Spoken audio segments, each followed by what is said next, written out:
Hello नमस्कार शुभ बिहानी गुड मर्निङ सबै साथीभाइ तथा फेसबुकमा छरिएर रहनुभएका देश विदेशमा रहनुहुने सबै नाता गोता आफन्त छरछिमेकीमा मिठो सम्झना न्यानो मायाका साथ आज चाहिँ आफ्नै करेसाबारीमा रहेको यो ड्रागन फ्रुट मार्फत यो बिहानीको एउटा भिडियो हजुरहरूमाझ ल्याउँदैछु। यसो हेरेर प्रतिक्रिया दिनुहोला।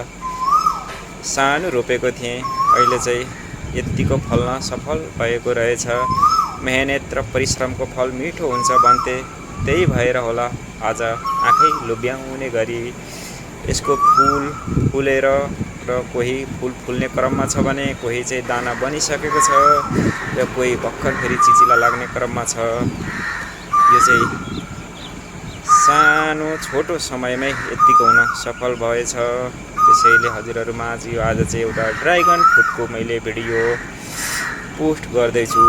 अनि हजुरहरू कता हुनुहुन्छ, के गर्दै हुनुहुन्छ, हजुरहरूको दिन शुभ बितोस्। हवस् त, बाई।